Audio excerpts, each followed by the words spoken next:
Awesome. So, welcome to Julie's Infinite Playlist. Today we have Jeff from Demi the Daredevil. How are you doing today? Hello, I'm doing well. Thank Good. you. How are you doing? Good. All right. So just start off with, where did the name come from? The name was decided on by my old guitarist, Javon Ortiz, R.I.P., and Mark, my current guitarist, and they decided between that. It was between that and the Root Beer Kamikaze. So it was Demi. God is half man, half God. So I think it originated from that, and so I guess it could be interpreted maybe now as like a Demi, as a gifted person of some kind who could be the underdog very well, and we want to encourage that type of person. Yeah. Very cool. And how did you get into music? My brother and dad were always playing.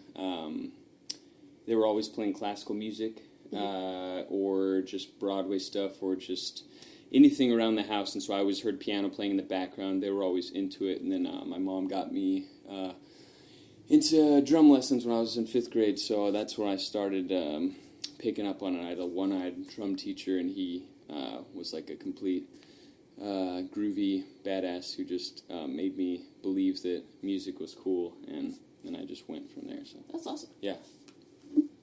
And how did the band come together? Mark and Javon had already been jamming out, and a mutual friend, a tennis player friend of mine, he introduced me to them, and he was going to sing for the band, and that didn't end up working, so I just ended up playing drums for them through a mutual friend in high school. Yeah. Right. Mm-hmm. Very cool. And then you just decided to start singing? Oh yes. So it just slowly evolved into that over time. Like, I guess I was playing the drums, and then I was into backing vocals and was just arranging the songs, and then Javon left, and I ended up finishing his main vocals for our self-titled CD, and then how did it? And then I guess my brother came into the mix, and I started singing his melodies and was writing lyrics for the first time during that time period. So I feel like I knew how to arrange a song and put a song together, and then I started learning the craft of lyrics, and just like didn't want anyone else to sing them really, and so I just was like, okay, I guess I'll sing, and then it just then I just evolved into okay, I understand chord progressions a little better. I understand how to make some catchy melodies. So nice, yeah, very cool. And were you in any bands before Demi the Daredevil? No. I think Demi's been my only band. Yeah. Very cool. And describe the music you play. So if you think of someone, actually this guy, Rob Cantor from this band called Tally Hall, he thought it sounded like, he's like, it's smart, it's intricate, it's like a circus on crack. So I don't know what he exactly meant, but I kind of can see some of the songs sound like, theatrical, like they sound peppy and schizophrenic. Like there's just a lot of changes, there's a lot of action happening. So maybe that's the circusy, schizophrenic part. But so yes, in short, art pop, dark theater music. If you're an oldie, people would think Queen meets Genesis meets Frank Zappa. Probably because there's a little classical influence in its sounds. We got like big harmonies, and if you like newer songs, you could be like, it's like Panic at the Disco meets 21 Pilots meets My Chemical Romance meets Green Day, and a little bit of 1975 with their syncopation and funk grooves, and so yeah, I say like alt rock, emo punk, very cool. I should learn to be more concise as time goes on. I don't think you can be concise with music ever. You okay, can try your best, that makes and it then so it good. just whatever comes out. Okay. And what are your shows like? The shows are, I think people perceive our shows to be high energy. They're higher energy because I feel like if I'm not working for the audience, then why would I expect them to come out and buy a ticket to come see us, or just make the effort to come out in the first place? So I just have to feel like even if it's playing to 2 people, I have to like pour every ounce of energy that I have into it to where I'm like shaking a little bit afterwards because I'm like, no one's going to care if I don't care that much. So. Yeah. So I guess there's that, and people always say theatrical, so maybe it's, I just want to engage people as much as possible. I mean, you saw the show, I guess, like, Yeah. just come out off the stage as much as possible with a flashlight or,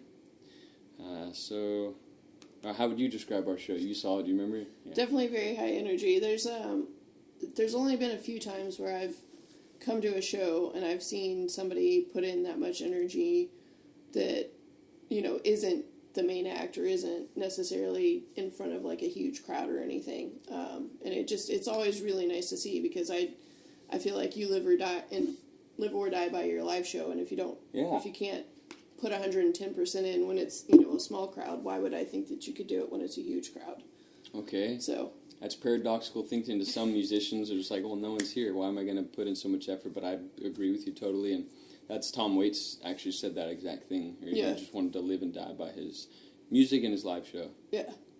Yeah, I don't think I've ever actually really said this, but part of I have two things that will get you on my podcast, basically. I have to like your music, which doesn't take a whole lot because I have a very eclectic taste in music. It's very few things that I'm not really a fan of, like EDM. Okay. Or this new mumble rap craze that seems to be happening. What is it, mumble rap? Yeah, like Lil Yachty and Migos and stuff where you can't really understand what they're saying. Do you guys like mumble rap? Do you like Migos?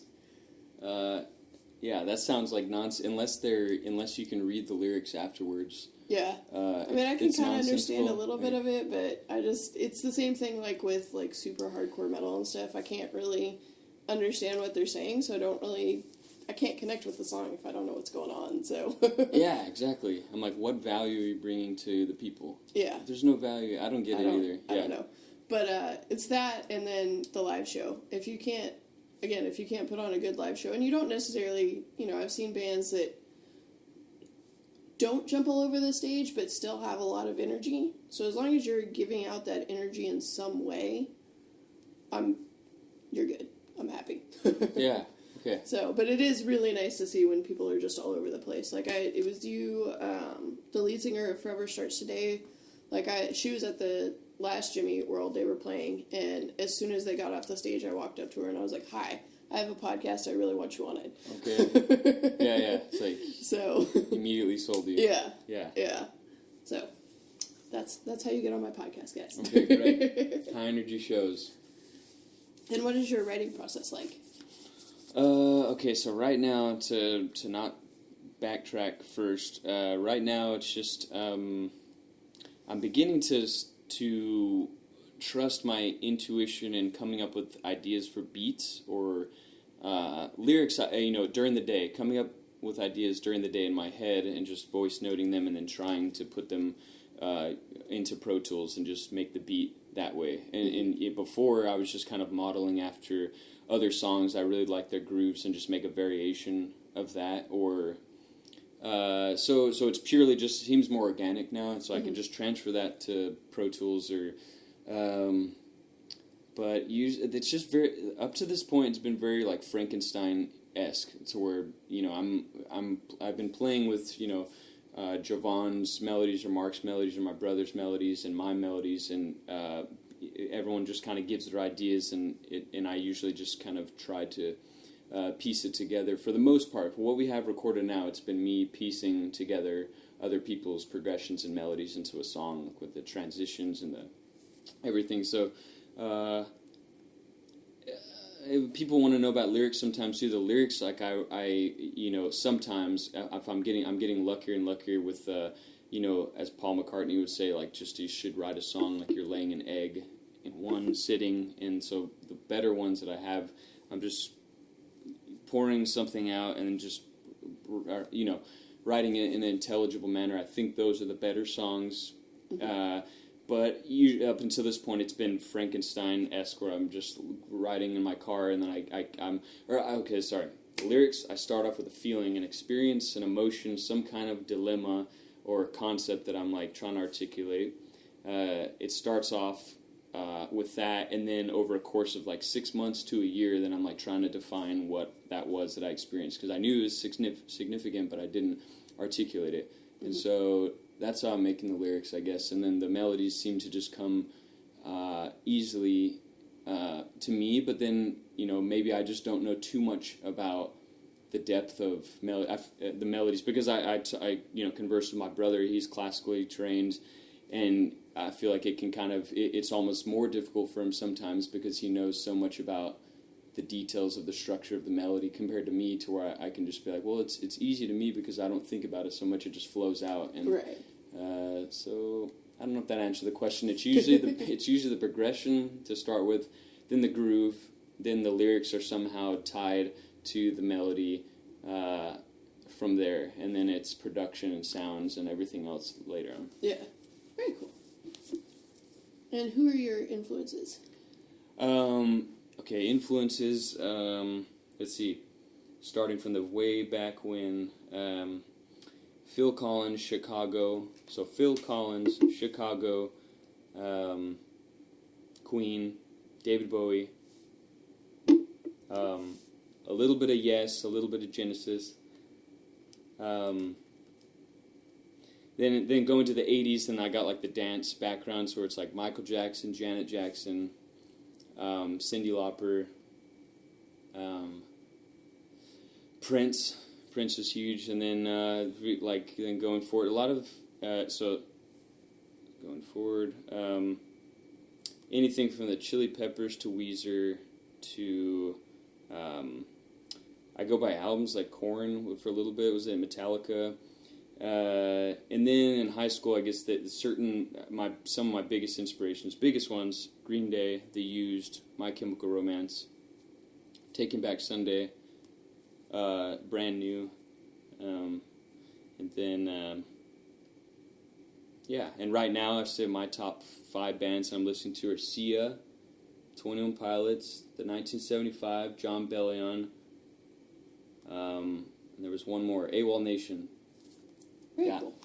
I got to see AWOL Nation when they toured Fall Out Boy last year. They toured Fall Out Boy? Damn them. Why does that make me mad? That's so great. It was actually a really great show. Paris opened for them, and the whole thing was just so good. Got to get my next Fall Out Boy ticket since they're coming back again. Yeah, you're a fan. Okay, I forgot to mention Fall Out Boy. Yes. Yeah. That was right. Yes. Yeah. And All American Rejects a little bit too. Oh, nice. Very cool. Very cool. That's why I love Jimmy Eat Wednesday. So far, I've made it to every one this year, and I think this last one was the first one that I spent more time at Swan Dive than I did at Barbarella's. Oh, that's good. You must have known the bands beforehand. Yeah, a few of them, yeah. You just give them a shot. Yeah. 'Cause I noticed, it's just like a little, probably like a modicum of the amount of people that are over there naturally. Yeah. I try to get my friends at least to come over to Swan Dive and be like, hey, come check out these bands. They're pretty cool. Thank you. At least that makes it 2 people who are doing that, me and you. That's good. Yeah. Pretty much every month I'm like, please just come check out some bands. Yeah. And eventually they'll be on this screen up here with the rest of them. And how do you think current events in the world affect music? Well, it's like the shiny things that are right in front of our face that we... Like, I feel like the topical songs, those can be... In a way, you don't have to try as hard if you're just living in the present culture. If you're just opening your eyes to what's happening, they're going to be like the residue. Like, say you got like a universal truth. You got a universal truth that's always going to be true, from philosophers old school to way back when, the human emotion, the human condition.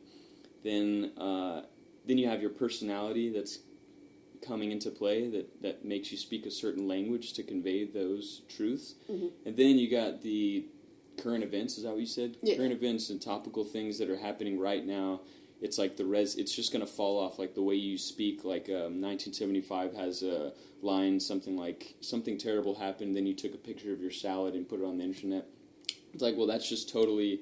That's a current... the selfie, or the... like Green Day, their Uno Dos Tres CD, they wanted to make it, they were calling it like Andy Warhol-esque, where they were just doing the cultural thing where their album cover was selfies.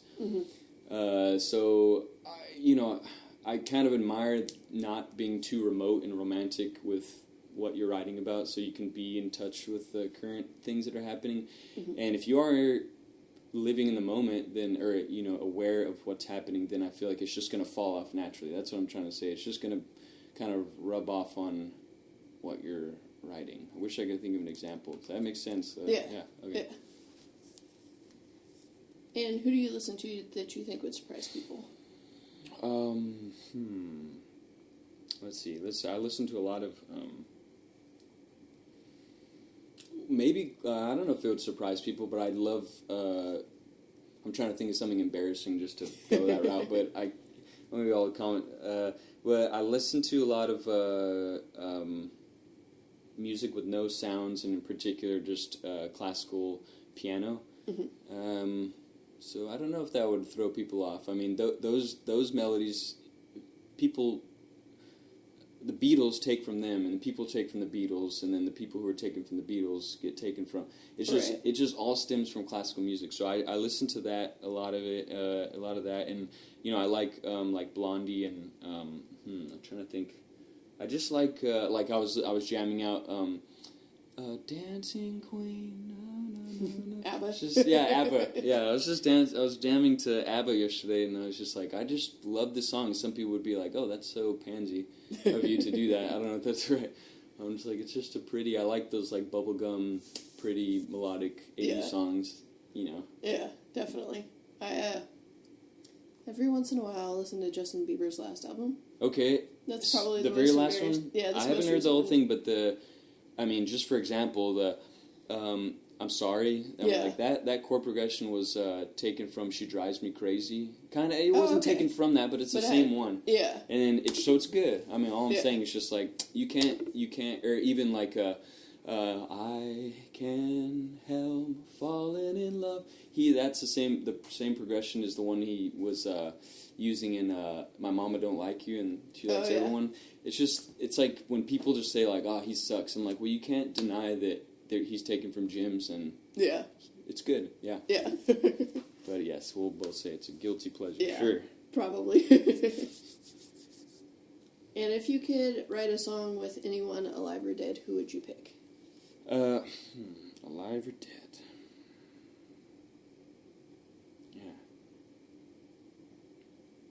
I would say Tom Waits, but then I heard he's the absolute most difficult person to be around or write with, so maybe I just gotta think of someone that's just like super easygoing. Maybe John Mayer would be like, hey, this. I don't know. Let's see.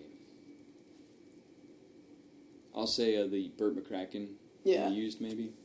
You like the Used, right? Oh yeah, I love the Used. I actually got to see their when they were here last year for the two nights. They did their first album on the first night, and then no. Dang it, I didn't go to that one. No, I went to the one year before, but they did Love and Death. Yeah. Okay. It was so good. It was just an entire, like, Emos was filled, and everybody was just singing along to every song. Did they just play that album? Yeah. Did they just call it? So the first night they did the self-titled album, and then the second night they did In Love and Death in their entirety. And then they played, like, an extra song at the end on both of them, but it was amazing. And Bert looks a million times better. Like, apparently he's completely sober now, so... Really? Yeah. I want to see him during his bad... because he, I saw him when he was not in his greatest, and it wasn't... just when he was real thin, or was it when he got his beard and no, it's when he was a little bit chubbier, and he had the long hair and everything. It was... The last time I had seen them was, like, 4 or 5 years ago at Emo's, and he was angry the whole time. Like, you could tell he was just pissed off. Like, I think it was, he couldn't smoke inside, and he got mad about that. Oh, I walked in one, he flicked it. Yeah. Okay. I was at that one, yeah. And it just, I thought it was other things. I was like, why am I not enjoying this show as much as I normally do? And then when I, saw him this time, and he was like, yeah, I've been sober for, like, 3 years now or whatever, I was like, oh, that's why it wasn't so great the last time. Wow, yeah. So. That's good for everyone out there to hear. It's not cool anymore to be trashed on stage, or pretty much it's just like people are getting sober. I feel like a little more. I mean, I definitely understand some alcohol and some drug use. Just don't go overboard with it. Don't get to the point where you're dependent on it, because that's just when things go to shit. Yeah. Just don't do meth. That's a terrible idea. Do anything besides meth. Or coke. Or coke, yes. And what's your favorite venue to play? Here in Austin, I mean, I wish I'd... Okay, let's see, Mohawk. Mohawk had the best sound that I've Mohawk been is to. nice. I like Mohawk a lot. I wish I could play at emos. We're not big enough. Did you play inside or outside at Mohawk? Inside. Okay. Yeah. I don't think I've actually seen a show inside yet there. Their speakers are just like... Their sound is just amazing. That's awesome. I did see, talking about myself so much right now. I enjoy it. Taking the pressure off me. Yeah. I saw, why is it not coming to me? Newfound Glory there, on last Thursday. Oh, wait, you saw them? Mm-hmm. They already came? Mm-hmm. Yep, they sold out both nights. I knew I should have bought tickets. All right. I got very lucky. A friend of mine, had an extra ticket, and he was like, "It's yours." And I was like, "Okay." I will be there. So. Were they playing? I love the Catalyst.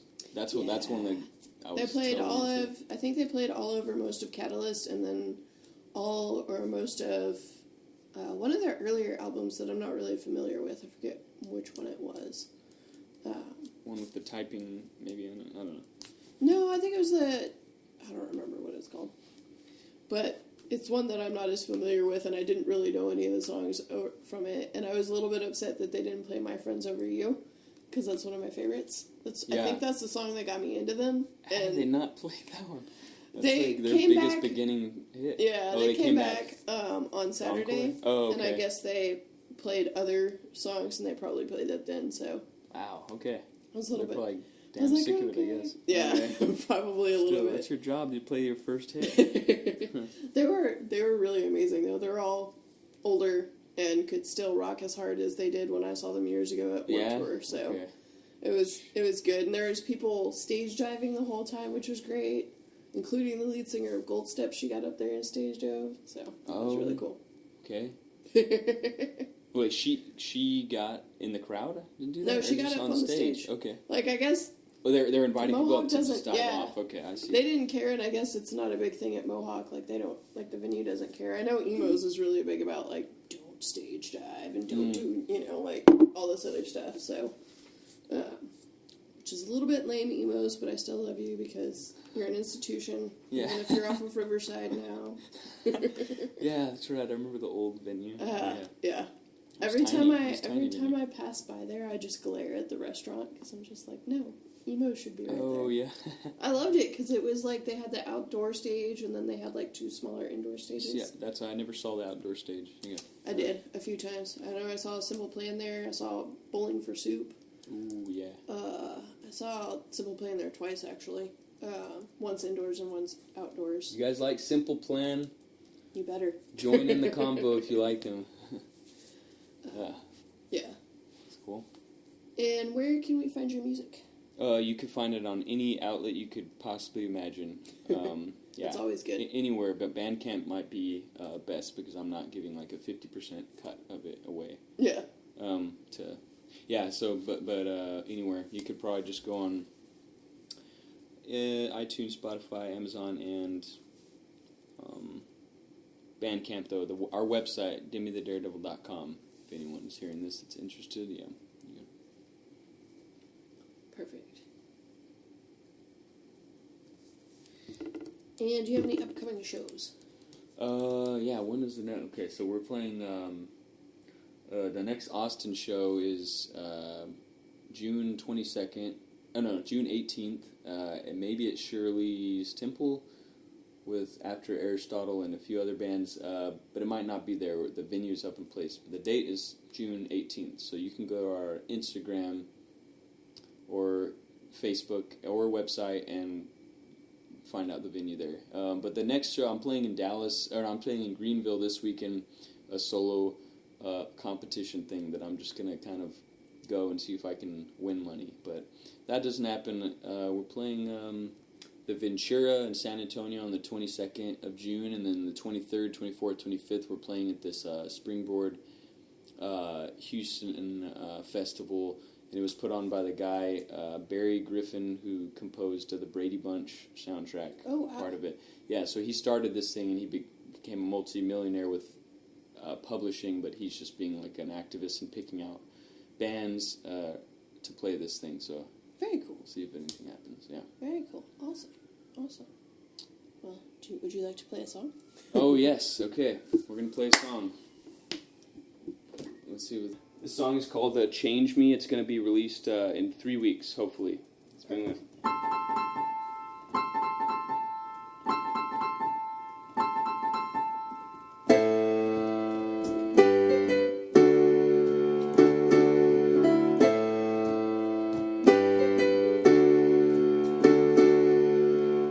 It's so much easier to fantasize than realize what it takes to thrive. I thought I was special enough to be exempt from acquired work. I start to wonder if I deserve all that I expect. Change me, can I change me? I'm nobody to anybody. I won't be somebody for a while, so I'll be somebody for me. Yeah. Maybe someday someone will be listening. Change me, change me, change me, change me. I've numbed myself from every tension, so in time my personality has dimmed. Clogged and cluttered, can't stop moving. My soul shuts down. To be of value, I've got to know myself. I need to be alive. Change me, can I change me? Yeah, I'm nobody to anybody. I won't be somebody for a while, so I'll be somebody for me. Yeah. Maybe someday someone will be listening. Change me, change me, change me. My days of aimless thought add up and fly by. I'm nowhere close to any kind of glory, and in this line of work I can't skip my steps to the top. I know my road is slow, but it's right this time.